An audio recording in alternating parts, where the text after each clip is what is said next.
এই গল্পটা চৈ নামের এক পুলিশ অফিসারের। এক সাইকো কিলারকে ধরতে যেয়ে সে এমন এক গোলকধাঁধায় ফেসে যায় যেখান থেকে বের হওয়ার কোনো উপায় খুঁজে পাচ্ছিল না। তবে তাদের এই ইঁদুর বিড়াল খেলার মধ্যে একটা টুইস্টও আছে যা আপনি কখনো কল্পনাও করতে পারবেন না। আর গল্পের শেষটা ছিল খুব হৃদয় বিদারক। তো ঘটনার সূত্রপাত একটা ডার্ক ওয়েবের ভিডিও থেকে। দেখা যায় এক সাইকো কিলার এই মেয়েটাকে খুন করে খুব পৈশাচিক আনন্দ নিচ্ছে।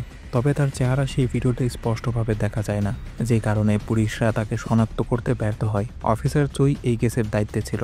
একদিন তার জুনিয়র ইংসুকের কাছে একটা গোপন টিপ আসে। সে জানতে পারে একটা পুরনো বিল্ডিংয়ে সেই কিলার এখন অবস্থান করছে। তো ইংসুক সেই তথ্য পেয়ে ওই বিল্ডিংয়ের সামনে চলে আসে।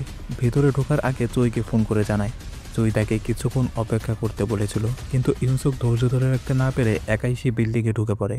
এরপর দেখা যায় সে কিলারের দিকে গান পয়েন্ট করে রেখেছে। তখন পেছন থেকে আরেকজন কিলার এসে তাকে খুন করে সেখান থেকে পালিয়ে যায়। কিছুক্ষণ পর চুই এসে দেখে ইউসুক মৃত্যু যন্ত্রণায় কাটাচ্ছে। বেচারা শেষ নিঃশ্বাস ত্যাগ করার আগে বলে, কিলার একজন নয়, তাদের 4 জনের একটা গ্রুপ।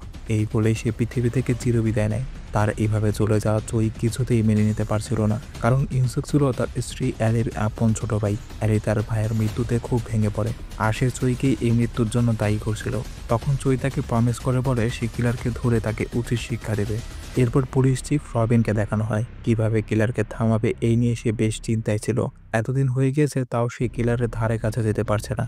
তাদের কাছে ক্লু বলতে আছে কিলারের একটা ঘোলাটে ছবি। সেটা অ্যানালাইসিস করলে লিথান নামের এই ছেলেটা সম্পর্কে জানতে পারে। সে ছিল ওই 4 জনের লিডার। তো এই সূত্র ধরেই তাদের ইনভেস্টিগেশন শুরু হয়। একদিন অজ্ঞাত কোনো এক ব্যক্তি ফোন করে লিথানের লোকেশন জানিয়ে দেয়, আর সেই তথ্য পেয়ে জয়ী তার টিম রেডি করে ফেলে। এখানে মিনসুক নামের এই অফিসারকে দেখানো হয়। সে জয়ীর অ্যাসিস্ট্যান্ট হলেও তাকে সে ছোট ভাইয়ের মতো দেখত। তো দেখা যায় সবাই মিলে লিথানের আস্থানে চলে এসেছে, কিন্তু লিথান আবার তাদের উপস্থিতি টের পেয়ে সেখান থেকে পালিয়ে যায়। তখন জয়ী আর মিনসুক তার পিছু নিচ্ছিল। কিছু দূর যাওয়ার পর লিথান গাড়ি অ্যাক্সিডেন্ট করে একটা জঙ্গলের ভেতরে ঢুকে পড়ে। তাকে ধাওয়া করে জয়ীরাও সেই জঙ্গলে চলে আসে। দেখা যায় জয়ী আর লিথানের মধ্যে তুমুল ফাইট হচ্ছে, কিন্তু দুর্ভাগ্যবশত দুজন একটা খাদের মধ্যে পড়ে যায়। মিনসুক তাদেরকে আর কোথাও খুঁজে না পেয়ে রবিনকে ফোন করে। এরপর রবিন তার পুরো সার্চ টিম নিয়ে সেখানে হাজির হয়। এরপর অস্থায়ীভাবে একটা ক্যাম্প করে 7 দিন চৈদের খোঁজ করা হয়। অ্যালি তার মেয়ে ভ্যানেসাকে নিয়ে সেখানে চলে এসেছিল। তো যেহেতু চৈকে খুঁজে পাওয়া যাচ্ছিল না, তাই রবিন সার্চ টিম নিয়ে ফেরত চলে যায়। এরপর আরও 1 মাস পার হয়। সবাই ধরে নিয়েছিল এতদিনে চৈ মৃত্যুবরণ করেছে, কিন্তু একদিন পুলিশ স্টেশনের সামনে একটা গাড়ি অ্যাক্সিডেন্ট হয়। সেই গাড়িতেই ছিল চৈ এবং লিথান। তাদেরকে দ্রুত হসপিটালে অ্যাডমিট করা হয়। প্রথমে লিথানের জ্ঞান ফিরে আসে, কিন্তু সে নিজের চেহারা আয়না দেখে ভূত দেখার মতো চমকে ওঠে। সে খুব প্যানিক করে চিৎকার করছিল, তাই ডাক্তাররা তাকে ঘুম পাড়িয়ে দেয়। এদিকে চৈয়েরও জ্ঞান ফিরে আসে, যা দেখে অ্যালিয়ার ভ্যানিসা তাকে জড়িয়ে ধরে, কিন্তু সে আবার কাউকে চিনতে পারছিল না। এরপর ডক্টর চেক আপ করে জানায় চৈ অস্থায়ীভাবে তার স্মৃতি হারিয়ে ফেলেছে। অপরদিকে লিথান ঘুম থেকে উঠে যায় আর ভাবতে থাকে, কিলারের বডিতে আমি কিভাবে চলে আসলাম। এখানেই আমরা জানতে পারি চৈ অচানক কোনো এক উপায়ে লিথানের দেহে ঢুকে পড়েছে, আর লিথান তখন ছিল চৈয়ের বডিতে। তো এখন থেকে আমরা লিথানকে চৈ নামে ডাকবো। তো সে বুঝতে পারে সত্যি কথা বললেও কেউ বিশ্বাস করবে না, তবে একজন আছে যে তার কথা বিশ্বাস করতেও পারে, আর সে হচ্ছে মিনসুক। চৈ তার সাথে খুব আপনজনের মতো কথা বলে, তাকে সেই সব কথাগুলো বলছিল যা শুধুমাত্র চৈ জানত। এতে মিনসুক খানিকটা অবাক হয়ে যায়। সে ধরে নেয় লিথান হয়তো তাদের সম্পর্কে অনেক রিসার্চ করেছে, তাই সে এত কিছু জানে। তারপর সে জিজ্ঞেস করে, এই 1 মাস তোমরা দুজন কোথায় ছিলে? চৈ জানায় দুজন খাদে পড়ে যাওয়ার পর কেউ তাকে টেনে নিয়ে যায়। তারপর কি হয়েছে তা মনে নেই, তবে এতটুকু মনে আছে লোকটা তাকে ডাইজো নামের একটা জায়গায় নিয়ে গিয়েছিল। এরপরে সে তার আসল পরিচয় দিয়ে বলে, একমাত্র তুমি আমাকে এই বিপদ থেকে উদ্ধার করতে পারবে। আমার দেহে কোনোভাবে লিথান প্রবেশ করেছে, আমাকে এখান থেকে বের হতে সাহায্য করো। স্বাভাবিকভাবেই তার এমন কথা মিনসুক বিশ্বাস করে না এবং সেখান থেকে বেরিয়ে আসে। আমরা হলেও একই কাজ করতাম। অবশ্য মিনসুক তার কথা শুনে কিছুটা কনফিউজড হয়ে যায়, তাই সে তদন্ত করতে চলে আসে ডাইজুতে। সেখানে একটা পুরনো গাড়ি অনেকদিন থেকে দাঁড় করানো ছিল। সেই গাড়িতে ঢুকে রীতিমতো শকড হয়ে যায়। দেখা যায় সেই গাড়িটা টর্চার সেল হিসেবে ব্যবহার করা হতো। অপরদিকে লিথান আসে চৈয়ের সাথে দেখা করতে। এতে চৈ খুব রাগান্বিত হয়ে যায়। এখানে লিথান তাকে জানায় সে এতক্ষণ স্মৃতি ভুলে যাওয়ার নাটক করছিল, যেন অ্যালি আর ভ্যানিসা তার আসল পরিচয় বুঝতে না পারে। এছাড়া আগামীকাল চৈয়ের বাড়িতে সে চলে যাবে অ্যালির সাথে, তাই চৈয়ের সম্পর্কে সমস্ত ইনফরমেশন জানতে চায়। চৈ বাধ্য হয়ে তার সম্পর্কে সবকিছু লিথানকে বলে দেয়। এদিকে মিনসুক এসেছিল ফরেন্সিক ডক্টর অলিভারের সাথে দেখা করতে। তাকে সে জিজ্ঞেস করে মানুষের বডি এক্সচেঞ্জ করা যায় কিনা। ডক্টর বলে এমন কিছু আবিষ্কার হয়েছে বলে আমার জানা নেই। এরপর লিথানকে হসপিটাল থেকে ডিসচার্জ করা হয়। সে চলে যাওয়ার আগে চৈয়ের রুমের সামনে আসে।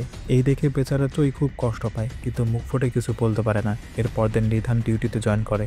চুইয়ের দেওয়া কম্পিউটারের পাসওয়ার্ড এন্টার করে তার কেস ফাইল দেখছিল। এদিকে রবিন এসে জানায় লিথানকে হসপিটাল থেকে জেলে শিফট করা হবে। এই শুনে মিনসুক নিজে থেকে সেই কাজটা করার দায়িত্ব নেয়, কারণ সে অলরেডি লিথানকে সন্দেহ করতে শুরু করেছে। তো সে হসপিটালে আসলে জয়ী তাকে বলে, লিথান আমাকে হুমকি দিয়েছিল অ্যালিয়ার ভ্যানেসাকে মেরে ফেলবে, তাই আমি ভয়ে তাকে সবকিছু বলে দিয়েছি। তো মিনসুক তাকে বাইরে নিয়ে আসলে দেখে সাধারণ মানুষ আন্দোলন শুরু করেছে। তারা লিথানের ফাঁসি দাবি করছিল। কোনোরকমে তাদের পাশ কাটিয়ে জয়ীকে গাড়িতে তোলা হয়। সেখানে জয়ী হাত জোর করে মিনসুককে বলে, তুমি যেহেতু আমার কথা বিশ্বাস করছো না, তাহলে আমাকে কিছু একটা করতে হবে।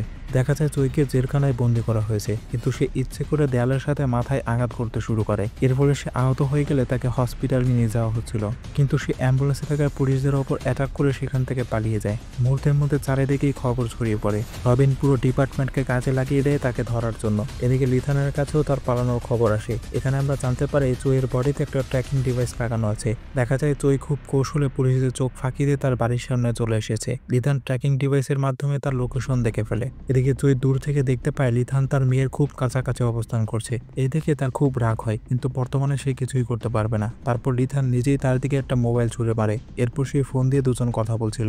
লিথান বাকি 3 জন কিলারকে খুঁজে বের করতে বলে। সে জানায় তারা একসাথে সিরিয়াল কিলিং করতো, কিন্তু বাকি 3 জন লিথানের লোকেশন পুলিশদের জানিয়ে দিয়ে তাকে ধোকা দিয়েছে। তাই লিথান এর বদলা নিতে চায়, কিন্তু সে মাত্র একজনের লোকেশন জানতো। বাকিদের খুঁজতে জয়ীকে 2 সপ্তাহ টাইম দেয়। তো জয়ী প্রথমে মিনসুককে ফোন করে, বলে আমি লিথানের এক পার্টনার সিজারকে ধরতে যাচ্ছি, তুমিও সেখানে চলে আসো।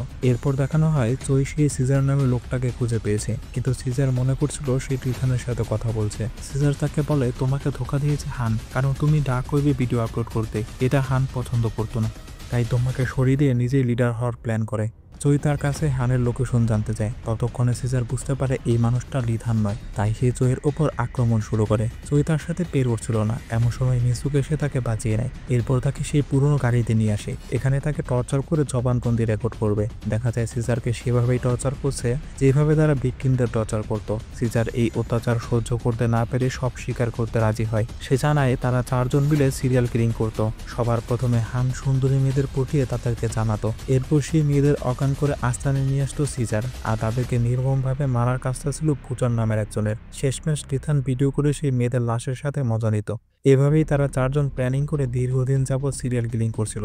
এটা করে তারা খুব পৈশাচিক আনন্দ পেত। তো সিজারের কাছ থেকে তারা বুচার নামের একজনের লোকেশন জানতে পারে। জয় মিনসুকে বলে সে বাকি 2 জনকে ধরে তারপর সারেন্ডার করবে। তাই মিনসুক সিজারকে অ্যারেস্ট করে তার সাথে নিয়ে যায়। এদিকে হঠাৎ করে জয়ের প্রচন্ড মাথা ব্যথা শুরু হয়। এদিকে সিজারকে থানায় নিয়ে আসা হলে পুরো ডিপার্টমেন্ট চমকে যায়। মিনসুকের একার পক্ষে তাকে ধরা সম্ভব নয়, তাই রবিন তাকে সন্দেহ করতে থাকে। তবে মিনসুক পুরো ব্যাপারটা তাকে বোঝানোর চেষ্টা করে, বলে হলিউডের একটা মুভি আছে, যে মুভিতে হিরো চেহারা ভিলেনের সাথে অদল বদল হয়ে যায়, ঠিক সেরকম কিছু একটা চুইয়ের সাথেও ঘটেছে। স্বাভাবিকভাবেই রবিন তার কথায় বিশ্বাস করে না। মিনসুক বলে সিজারকে ধরতে চুই আমাকে সাহায্য করেছে। এই শুনে রবিন কিছুটা ভরসা করে। এরপর মিনসুক চলে আসে অ্যালিদের বাসায়। তার এখানে আজকে ডিনার করার কথা, তবে দেখা যায় এই ছদ্মবেশী চুইয়ের সাথে তেমন বোঝাপড়া তৈরি হচ্ছে না। এরপর দিন রবিন ইন্টারনেটে বডি এক্সচেঞ্জ লিখে সার্চ করছিল। এমন সময় লিথান সেখানে চলে আসে, তাই রবিন দ্রুত ব্রাউজারটা অফ করে দেয়। অপরদিকে দেখানো হয় চুই সেই বুচারকে খুঁজতে একটা মার্কেটে চলে এসেছে। এখানেই বুচার একটা মাংসের দোকানে কাজ করত। বুচার তাকে দূর থেকে দেখে পালিয়ে যাচ্ছিল, তবে চুই তার পিছু নেয়। আর এরপর দুজন একে অপরের সাথে ফাইট শুরু করে। মারপিটের এক পর্যায়ে চুই এর আবারও মাথা ব্যথা শুরু হয়। এই সুযোগে বুচার তাকে আহত করে তার আস্তানায় নিয়ে আসে এবং দেখা যায় একটা খুঁটির সাথে ঝুলিয়ে রেখেছে। তারপর প্রচন্ড যন্ত্রণা দিয়ে তাকে আস্তে আস্তে মেরে ফেলছিল। আরো বেশি মজা নেওয়ার জন্য একটা মিউজিক প্লে করে। কোনো ভিকটিমকে মারার আগে লিথান এই মিউজিকটা প্লে করত। দেখা যায় এই মিউজিকটা শুনে তার অতীতের স্মৃতিগুলো মনে পড়ছে। এখানে ঘটনা প্রবাহ ফ্ল্যাশব্যাকে চলে আসে। চুই আসলে সেদিন খাত থেকে পড়ে গিয়ে আহত হয়নি, উল্টো সে লিথানকে আহত করে ডাইজোতে নিয়ে গিয়েছিল। এরপর সেখানে তাকে বেঁধে অসম্ভব রকমের টর্চার করে। তার কাছে বাকি 3 জনের নাম জানতে চায়, কিন্তু লিথান এত অত্যাচারের পরেও কারো নাম বলে না। তাই চুই গোপনে অলিভারের সাথে দেখা করতে আসে। তাকে জানায় লিথান এমন এক শয়তান যে কিনা তার অত্যাচার সহ্য করে যাচ্ছে, কিন্তু মুখ ফুটে একটা কথাও বলছে না। তাই এমন একটা উপায় বের করতে হবে যেন লিথান নিজে থেকেই সবকিছু বলতে শুরু করে। সবকিছু শুনে অলিভার জানায় তার কাছে একটা উপায় আছে। একসময় রাশিয়ান স্পাইদের থেকে তথ্য বের করতে আমেরিকানরা এই পদ্ধতি ব্যবহার করত, তবে সেই পদ্ধতি এখন আর পৃথিবীতে ব্যবহার করা হয় না, কারণ এটা নিষিদ্ধ করা হয়েছে। প্রথমে বিভিন্ন রকমের টক্সিক কেমিক্যাল একসাথে মিক্স করা হয়। তারপর ভিকটিমকে ইনজেক্ট করলে মস্তিষ্কে কেমিক্যাল রিয়াকশন দেখা দেয়। এক পর্যায়ে সে হিপনোটাইজ হয়ে পড়ে। তখন মস্তিষ্কে নতুন যে কোনো কিছু সেট করা যায়। তো চুই সেই কেমিক্যাল একের পর এক লিথানকে ইনজেক্ট করতে থাকে। এতে ধীরে ধীরে লিথান তার কন্ট্রোলে চলে আসে। তখন চুই একটা প্ল্যান করে। সে তার মাথায় এটা সেট করে দেয় যে তুমি লিথান না, তোমার নাম চুই, আর তোমাকে বাকি 3জন কিলারকে খুঁজে তাদেরকে মারতে হবে। এরপরে সে প্ল্যানিং করে থানায় চলে এসেছিল। অর্থাৎ আমরা লিথানকেই এতক্ষণ দেখেছি, যে কিনা শুধু মনে করছে সে চুই। এদিকে আসল চুই নিজেই সিজারের সাথে দেখা করতে আসে। তাকে জানায় লিথান এখন তার কন্ট্রোলে, আর সে নিজেই তার পার্টনারদের খুঁজে খুঁজে মারছে। সবাইকে যখন মারা শেষ হয়ে যাবে তখন সে ওই মিউজিকটা প্লে করবে। এটা শোনার পরে লিথান তার স্মৃতিগুলো ফিরে পাবে। কিন্তু এদিকে সেই মিউজিকটা শুনে লিথান আগেই তার স্মৃতি ফিরে পায় এবং বুঝতে পারে চুই তাকে ব্রেন ওয়াশ করে ব্যবহার করছিল। দেখা যায় সে নিজেকে ছাড়িয়ে বুচারকে মেরে শেষ করে ফেলেছে। এরপর সে মিনসুককে ফোন করে। মিনসুক সেখানে এসে দেখে লিথান আহত হয়ে পড়ে আছে, কিন্তু এটা তার নাটক ছিল। সে বেচারা মিনসুককে পেছন থেকে আক্রমণ করে বসে। এর ফলে মিনসুক প্রচণ্ড আহত হয়ে যায়। লিথান তাকে পুরো ঘটনা ব্যাখ্যা করে, বলে চুই তাকে এতদিন ব্রেন ওয়াশ করে রেখেছিল, কিন্তু এখন তার স্মৃতি ফিরে পেয়েছে। এমন সময় চুই মিনসুককে ফোন করে, কিন্তু সেই কল রিসিভ করার আগে লিথান তাকে নির্মমভাবে খুন করে। কিছুক্ষণ পর চুই সেখানে এসে দেখে মিনসুক না ফেরার দেশে চলে গিয়েছে। এদেশে প্রচণ্ড ভেঙে পড়ে। তারপর লিথানকে ফোন করে তার সাথে দেখা করে অনেক রাগারাগি করে। লিথান এখানে অভিনয় করে তার স্মৃতি এখনো ফিরে আসেনি। সে বলে মিনসুককে বুচার নামে লোকটা খুন করেছে। এসব শুনে চুই সেখান থেকে চলে যায়। এই মুহূর্তে সে লিথানকে কিছু বলতে পারে না, কারণ এখনো হানকে ধরা বাকি আছে। এরপর দিন মিনসুকের ফিউনারাল অনুষ্ঠিত হয়। মিনসুক খুব ভালো একজন মানুষ ছিল, তাই সবাই তার জন্য খুব কান্না করে। অপরদিকে লিথান হানকে খুঁজে পেয়ে যায়। হান তাকে দেখেই আক্রমণ শুরু করে, কিন্তু সে তেমন ভালো ফাইট করতে পারে না, তাই লিথান তাকে মেরে একদম আহত করে ফেলে। এদিকে চুই সে ট্র্যাকার ডিভাইসের সাহায্যে দেখতে পায় লিথান তার সেই পুরনো গাড়ির দিকে যাচ্ছে। এইদিকে সে দ্রুত সেখানে চলে আসে। লিথান সেখানে হানকে অসম্ভব রকমের টর্চার করে তাকে মেরে ফেলেছিল। এরপর লিথান তাকে বলে আমার কাজ শেষ, এবার আমার স্মৃতি ফিরিয়ে দাও। এরপর চুই সেই মিউজিকটা প্লে করে। তখন লিথান হাসতে শুরু করে আর জানায় সে অনেক আগেই তার স্মৃতি ফিরে পেয়েছে।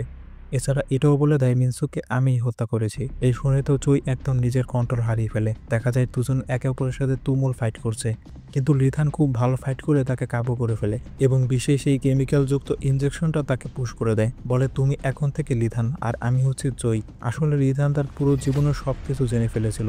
সে বাকি জীবনটা লিথান নয় বরং চুই হয়েই বাঁচতে চায়।